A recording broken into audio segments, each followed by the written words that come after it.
Hi students, how are you?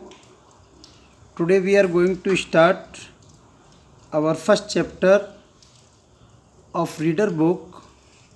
The chapter name is Elder Brother. In the previous lecture we have read about the word meaning, whatever the difficult word meaning that are given in the end of the chapter. We have already studied about those words. Today we are going to start our chapter. Then let's start our chapter. My big brother was 5 years older. मेरा बड़ा भाई 5 साल बड़ा था than me, मुझसे। मेरे बड़े भैया मुझसे 5 साल बड़े थे, but only 3 grades ahead.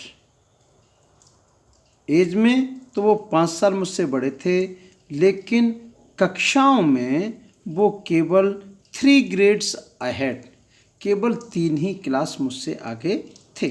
Grades का मतलब कक्षा, दर्जा, कौन से दर्जे में पढ़ते हैं, है ना। तो ग्रेड्स का मतलब कक्षा, क्लास।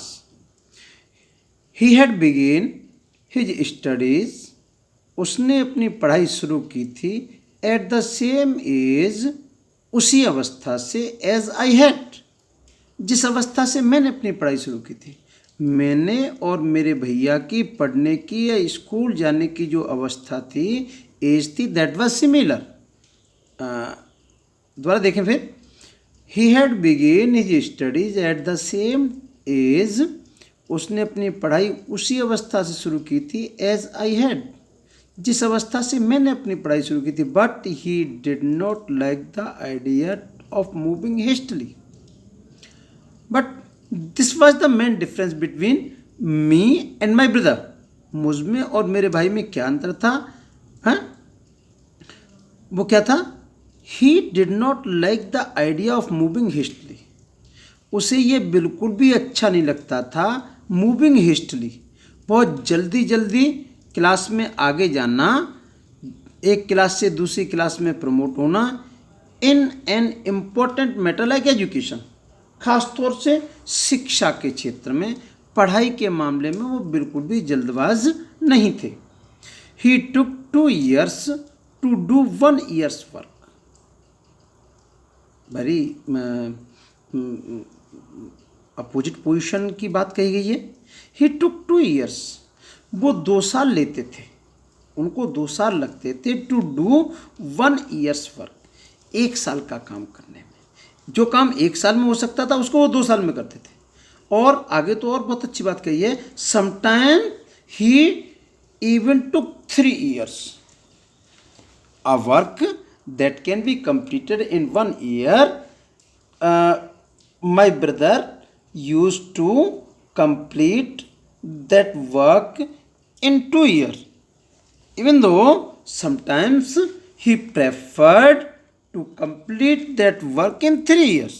बड़ी हास्यास्पद बात हो गई ना कि 1 साल का काम 2 साल में, या 2 में नहीं 3 साल में। भाई ऐसा थोड़ी होता है। But this was thinking and this was working capacity of my brother. Once again we should look this sentence. He took 2 years to do 1 year's work. वह 2 साल का काम, 1 साल का काम 2 साल में करते हैं। Sometimes he took even took 3 years, और कभी कभी तो वो उसमें 3-3 साल भी लगा देते थे। I was 9। In the next paragraph the writer is telling about himself. क्या बता रहे हैं? आई वॉज 9, मैं 9 साल का था। ही वॉज 14, और वो मेरे भैया कितने के थे? 14 year के थे।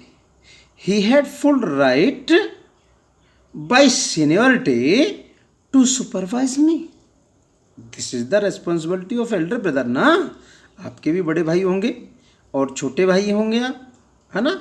अगर आप छोटे हैं तो बड़े भाई की ये जिम्मेदारी बनती है कि वो आपका सुपरविज़न करें, आप कहाँ जा रहे हैं, आप किससे बात कर रहे हैं, आप कितनी पढ़ाई कर रहे हैं, कोई शैतानी तो नहीं कर रहे हैं, या आप बड़े भाई हो तो आपका ये दायित्व बनता है कि आप अपने छोटे भाई का थोड़ा ध्यान रखें, उनका सुपरवाइज करें। सुपरवाइज का मतलब निरीक्षण करना, उन पर ध्यान रखना, उनके काम करने की शैली पर फोकस करना। तो वही कह रहे हैं, he had full right by seniority to supervise me, उनको पूरा अधिकार था कि वो मुझ पर मेरा सुपरविजन करें। And I was expected to accept every order of his. कितनी अच्छी बात कही है, I was expected, this is passive voice, was expected. ये टेंसेस में तो ये पोजीशन कभी नहीं होता है, वॉज वर्ब के साथ कंटिन्यूस में वर्ब के साथ आईएनजी आता है। But when the sentence is in passive voice form, जब पैसिव होता है पास्ट इंडेफिनिट का वाक्य, वो पैसिव बनाते समय helping verb was verb main verb की थर्ड फॉर्म आती है।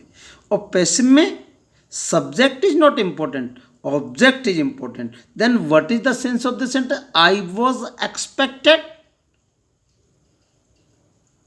मुझसे आशा की जाती थी। We are not telling about the subject, this is the main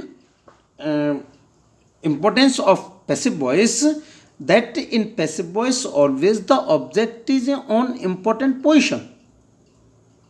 So I was expected, मुझसे आशा की जाती थी, to accept, accept में स्वीकार करना, कि मैं स्वीकार करूं every order of his। आजकल तो कहाँ मानते हैं, आप में से भी बड़े खूब बच्चे होंगे जो अपने बड़े भाई बहनों को कहना नहीं मानते, बट राइटर की देखो थिंकिंग देखिए क्या कहना चाहता है, हैं। एंड आई वॉज एक्सपेक्टेड, हमेशा मुझसे उम्मीद की जाती थी, to accept every order of his, मैं उसके हर ऑर्डर को मानूं। He was very studious by nature, ऐसी बात नहीं कि वो पढ़ने में लेजी थी, उनका काम करने का तरीका थोड़ा हल्का था, but he was studious by nature, पढ़ने में बहुत ही अधिक, बाई नेचर बहुत ही स्टूडियस थे, बड़े पढ़ाकू थे।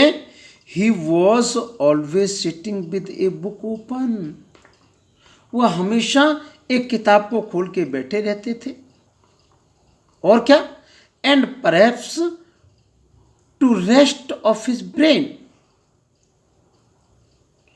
And perhaps to rest of his brain, कभी कभी अपने ब्रेन में मस्तिष्क, अपने मस्तिष्क को आराम देने के लिए he would sometime draw pictures of words, dogs and cats in the margin of the note of his notebook.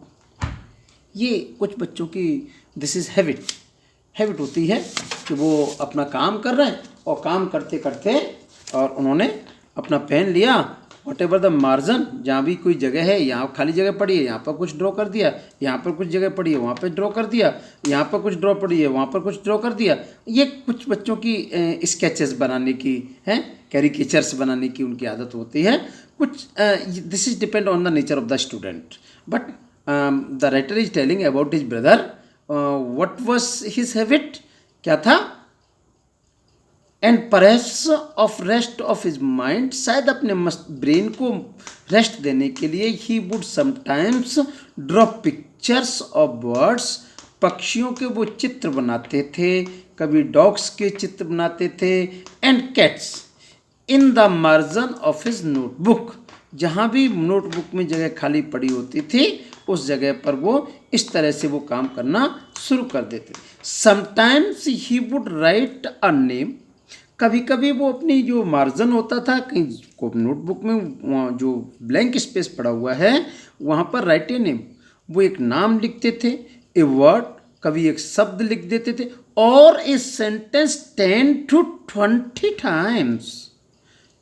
It was his habit कि वो sometimes he would write a name, a word और a sentence 10 to 20 times। कभी कभी एक word या एक शब्द को 10 से 20 बार कंटिन्यू लिखे जा रहे हैं। He would copy A स्टेंजर several times, several means कई, बहुत अच्छा वर्ड है। वेरी इंपॉर्टेंट वर्ड, काफ़ी जगह इस वर्ड का यूज होता है। सेवरल, सेवरल मीन्स कई। He would copy A stanza, वह स्टेंजा को कॉपी करता था, नकल करता था सेवरल टाइम्स, कई कई बार, इन ब्यूटीफुल लेटर्स, किसमें, सुंदर सुंदर अक्षरों में, इन ब्यूटीफुल लेटर्स, और क्रिएट न्यू वर्ड्स, और नए नए शब्दों को क्रिएट करता था, new words that made no sense, और ऐसे नए नए वर्ड बनाते थे जिनका कोई, completely senseless words, no sense, जिनका कोई सेंस नहीं होता था, इस तरह के वर्ड्स भी वो बनाया करते थे। I did not really like studies. अब now the writer is telling about himself, I did not really like studies, मुझे पढ़ाई बिल्कुल अच्छी नहीं लगती थी। और क्या बोले, I pick up a book and sit with it, मैं किताब को उठा लेता था और उसको, imperative sentence, this is imperative sentence, imperative sentences are those sentences which start with main verb first form, main verb की फर्स्ट फॉर्म से शुरू होते हैं। हाँ, look, there are 5 kinds of sentences ना, यू नो ना, there are 5 kinds of sentences. First sentences assertive sentences,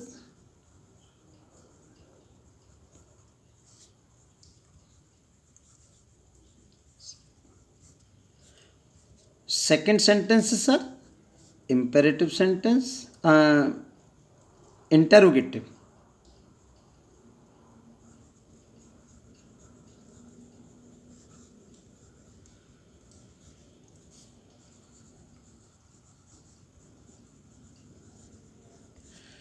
interrogative sentences, third sentences imperative sentences,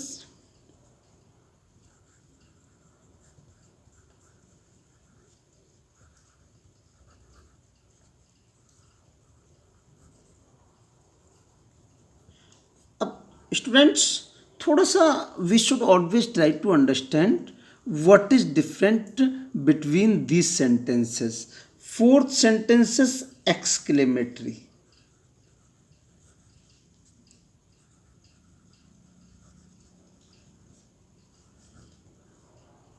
exclamatory sentences. Fifth वैसे operative sentence होता है, बट वो ऑपरेटिव एंड एक्सक्लेमेटरी सेंटेंसेस को एक तरह के ही सेंटेंसेस होते हैं. There is not so much difference between these two sentences, but we should keep in our mind the kinds of sentences.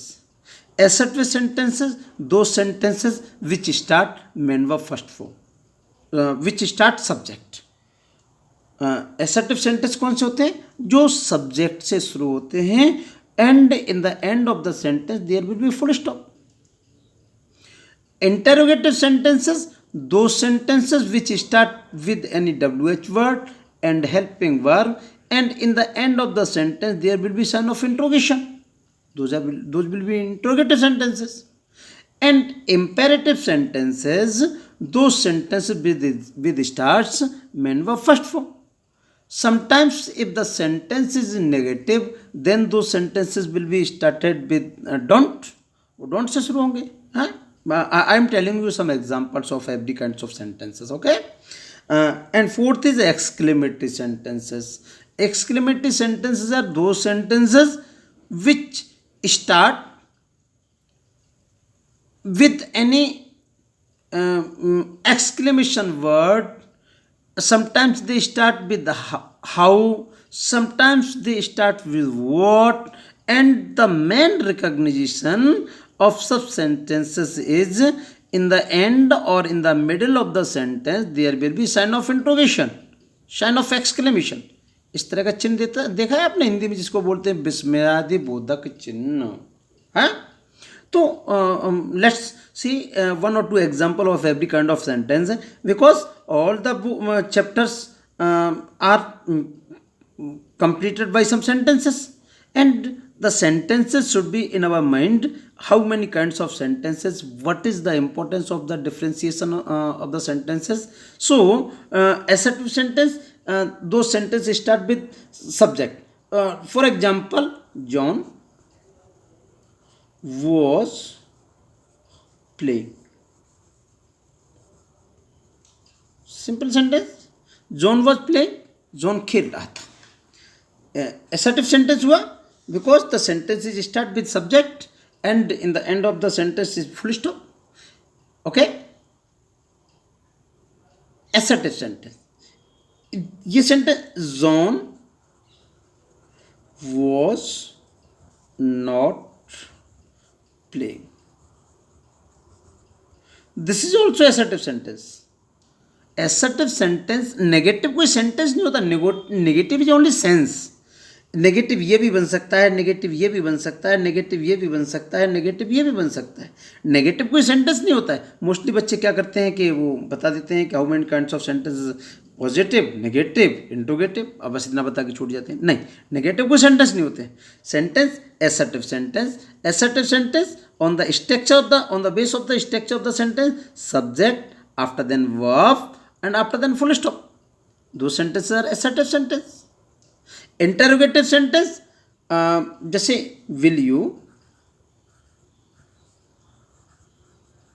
help me, क्या आप मेरी मदद करेंगे, sign of interrogation. why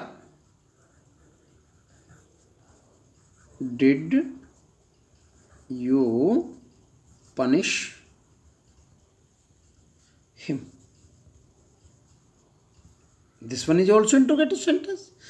This sentence is started with helping verb and this sentence is started with WH word, and in the end of both sentences there is sign of interrogation, question mark. So these are interrogative sentence. Assertive sentences, interrogative sentence, and third is imperative sentence. Imperative, जैसे अपन बोले give me a book.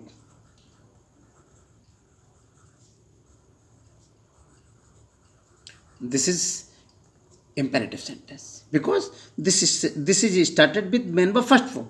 Give, gave, given. Give is first form, gave is second form, given is third form. In the end of the sentence there is full stop.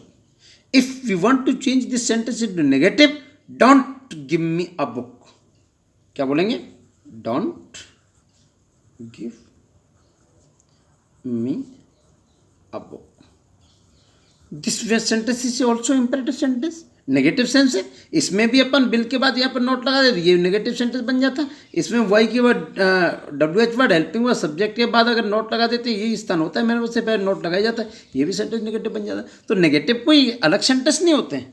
तो assertive sentences, interrogative sentences, imperative sentences, after then last exclamatory sentence. How beautiful she was. What? How beautiful she was. वह कितनी सुंदर थी. हैं? How से भी शुरू होते हैं, व्हाट से भी शुरू होते हैं, हैं? और लास्ट में साइन ऑफ एक्सक्लेमेशन, विस्मयादिबोधक चिन्ह. दो sentences are called exclamatory sentences. Okay, so let's see in the we should once again come on our topic. This sentence, to pick up a book, imperative sentence. यहाँ पर I did not really like studying, in assertive sentence है, subject से शुरू है, did not helping वर्ग बाद अंत में बाद में full stop आया, assertive sentence है, negative sense है.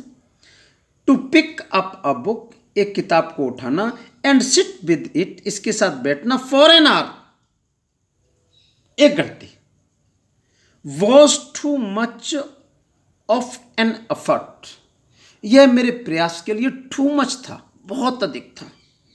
यानी it was not my capacity. अब देख रहे हैं, you can look this two students, these are two student, he is elder brother, he is younger brother. छोटा भाई बैठा हुआ है ना, बैठा है ना, आराम से बैठे हुए, but he is in his working process. Okay, look once again the sentences.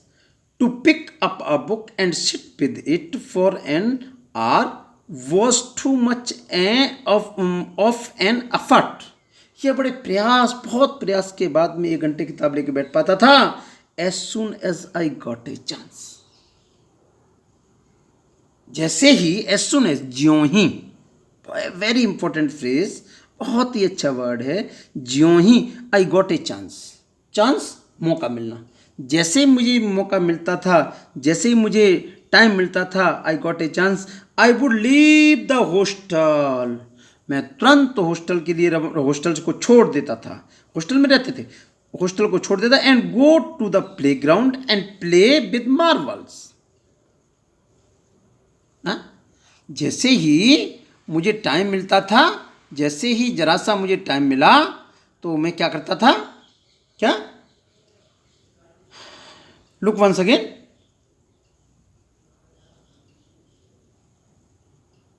I did not really like studies. मुझे पढ़ाई अच्छी नहीं लगती थी. To pick up a book and sit with it for an hour. किताब को उठाना, उसके साथ बैठना 1 घंटे की, was too much of an effort. मेरे लिए बहुत प्रयास करने के बराबर होता था. And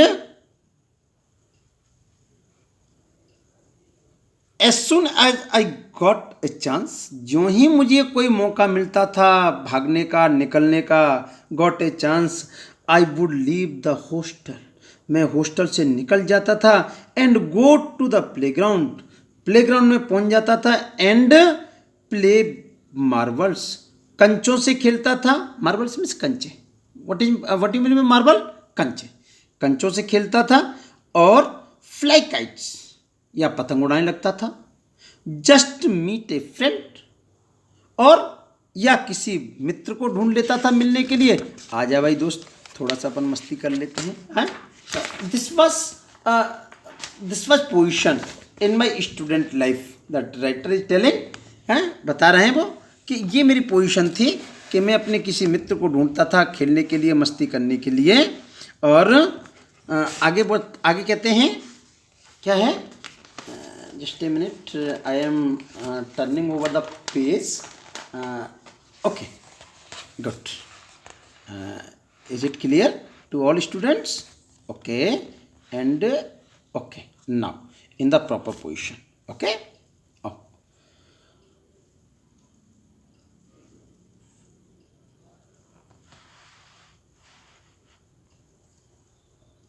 What could be more fun? He started to play marbles, कंचों से खेलना. Started to flying kite, पतंग को उड़ाना. And could be more fun. और किस तरह से उसको ज़्यादा मज़ा आता था. But as soon as I come back into the room, as soon as, पहले भी आया था वर्ड. as soon as, ज्यों ही, I came back, मैं वापस आता था, into the room, कमरे के अंदर, room, and saw my brother's scowling face. Yesterday I told you in the previous lecture what is meaning of scowling. You have to remember every word by your heart. I have already told in the previous lecture. This word is highlighted word. This word is given in the end of the chapter. First of all, we should analyze the typical words. Whatever the typical words are given in the end of the chapter. After then, we should start our chapter. Once again, I am telling you, scowling. Scowling, anger. Frowning and anger. Scowling का मतलब तो गुस्से से भरा हुआ, तमतमाता हुआ चेहरा. I saw my brother's scowling face, I would be terrified. और उसके इस चेहरे को देख करके I would be terrified, मैं एकदम डर जाता था कि मैंने गलती तो की, मैंने तो गलती की, और मैं भैया को देख के डर जाता था. His first question would be, normal है, बड़े भैया क्या क्वेश्चन पूछते हैं? आपके पापा आप घूम के आओ, डर लगता है ना? सेम थिंग, उसी तरह से. His first question would be, क्या होता था? Where were you? कहाँ थे आप? इंट्रोगेटिव सेंटेंस है ना, WH वर्ड से स्टार्ट हुआ. After then helping verb, in the end of the sign of interrogation. Interrogative question mark हुआ ना। His first question would be where were you, कहाँ थे। ऑलवेज द सेम क्वेश्चन, हमेशा ही वही क्वेश्चन होता था, which he asked in the same tone. एक ही आवाज में। बच्चे ऐसी गलती करते हैं, आपके पापा भी आपको रोजाना एक ही गलती करते हो और आप पापा उसी टोन से आ गया फिर, और फिर 2-4 डांट पड़ी आपको। कुछ पेरेंट्स ऐसे भी होते हैं जो पीटते हैं, बट पीटना अच्छी बात नहीं होती है। बच्चों को प्यार से समझाना चाहिए, बच्चों को प्यार से समझाओगे बच्चे समझेंगे। जितना प्यार से समझ सकता है बच्चा, उतना डांट से नहीं समझ सकता। और पिटाई करना है, पनिशमेंट दिलवाना है, तो डियर पेरेंट्स, मैं सबसे कहना चाहता हूँ, आप बच्चों को न मारें, उसे फिजिकल पनिश नहीं करें। अगर बच्चा कुछ ऐसा करता है, it is your responsibility to intimate in the school. Teachers का बच्चे के ऊपर बहुत बड़ा असर होता है। अगर अच्छा टीचर है, आपका कहना इतना बच्चा फॉलो नहीं करेगा जितना टीचर का करता है। टीचर पे वो बहुत फेथ करता है, बहुत रेस्पेक्ट करता है। इसका मतलब ये नहीं कि आप पेरेंट्स की रेस्पेक्ट नहीं करते, पेरेंट्स की बहुत रेस्पेक्ट करते, बट एक टीचर का एक अलग उसकी नज़र में वो होता है। तो वैसे टीचर्स को भी ये ठीक नहीं है, बट अगर कुछ ऐसी समस्या है तो पेरेंट्स को ये चाहिए कि वो ज़्यादा बच्चे को परेशान नहीं करें और उसके बारे में स्कूल में इंफॉर्मेशन दें, तो बच्चा ज़्यादा अच्छा कर सकता है। Let's come on our topic. Always the same question, हमेशा वही क्वेश्चन होता था, which he asked in the same tone, जिसको उसी आवाज़ में पूछता था। क्या? He could only answer with silence. बस आदत होती है, कितने भी क्वेश्चन पूछ लो चुपचाप खड़े हुए, कोई जवाब नहीं। कहाँ से आए हो, कहाँ थे, कुछ नहीं, चुपचाप, बिल्कुल चुप, कोई जवाब नहीं देना। 99% स्टूडेंट्स की, बच्चों की यही आदत होती है गलती की, चुप खड़े हो गए, अब नहीं बोलेंगे। आंसर विथ साइलेंस, चुपचाप। I do not know why I could not say that I had just been playing outside. अब बड़ा होकर के राइटर कहता है, आई डू नॉट नो, मुझे ये पता ही नहीं था, मेरी समझ में आज तक ये बात नहीं आई है। क्या? दैट कि I had just been playing outside. मैं ये बात क्यों नहीं कहता था अपने भाई से, भैया बाहर गया था खेलने के लिए, बस बिकॉज वो खेलने के लिए। अब एक्चुअली क्या होता है, जब आप एक सही टाइम से खेलेंगे, सही टाइम पर आप खेलना जाएंगे और सही टाइम पर लौट के आएंगे, तो आप कह दोगे। अगर आप टाइम को ज़्यादा अपने गलत चीज़ों में आप यूटिलाइज कर रहे हो, तो निश्चित रूप से आपको अपने भाई या अपने पापा के सामने आके डर लगेगा और ये सेम सिचुएशन हो जाएगी। तो दोबारा फिर देख लें इसको एक बार थोड़ा सा speedily. His first question would be where you were. उनका पहला क्वेश्चन ये होता था, तुम कहाँ थे। ऑलवेज द सेम क्वेश्चन, हमेशा वही क्वेश्चन होता था, which he asked in the same tone, उसी टोन में पूछते थे, उसी ध्वनि में पूछते थे, उसी अंदाज में पूछते थे। And I could only answer with silence, मैं केवल चुपचाप जवाब, चुपचाप खड़ा रहता था, कुछ नहीं बोलना। I do not know why I could not say that I had just been playing outside. मेरे आज तक ये बात समझ में नहीं आई है कि मैं अपने भाई से इस बात को क्यों नहीं कह पाता था, भैया I was playing outside with my friends. But this was a hesitation, this was just like, जैसे अगर इतना है तो बच्चे भी इस बात को समझते हैं कि हमने ये सही नहीं किया, तो उनको धीरे धीरे बड़े प्यार से, बड़े इत्मीनान से उनको सही बात पर ले आने की कोशिश करनी चाहिए। So guys, today we are going to stop our lecture, okay. The time is now approximately on the conclusion position, and this is the homework to the students. Whatever the difficult words which are coming in the back of the chapter, जितने भी पीछे chapter में कोई भी कठिन word आया है, उसको वो ध्यान से नोट करें।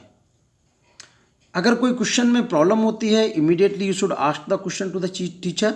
हम आपको टाइम देते हैं, आपको क्वेश्चन पूछने का भी है, आप हमें व्हाट्सएप कर सकते हैं लिख करके, these are some important word, हम उनको भी बताते हैं। और साथ ही साथ और ये जो आगे का जो चैप्टर है, इसके बाद में जो चैप्टर बच रहा है, इसके बाद में जो है, इसमें भी हमारे लिए ज़्यादा अच्छा हो previously we should study this chapter and typical word should be consulted with the dictionary or the mobile dictionary, तो हमें बहुत अच्छा समझ में आएगा.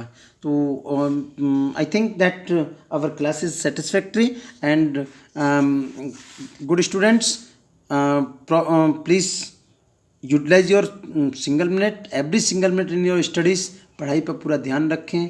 थोड़ा सा ये टाइम लॉकडाउन वगैरह का चल रहा है, इसलिए हमारा दायित्व तो और ज़्यादा बढ़ जाता है कि हम अपने मम्मी पापा को कभी इस बात का एहसास नहीं होने दें कि भाई लॉकडाउन की वजह से हमारे बच्चों की पढ़ाई कुछ बाधित हो रही है. आपके माँ बाप आपके लिए बहुत आपसे एक्सपेक्टेशन किए हुए हैं, इसलिए this is my personal suggestion कि आपको अपनी पढ़ाई पर पुरजोर ध्यान रखना चाहिए. Okay, thank you. Bye. See you.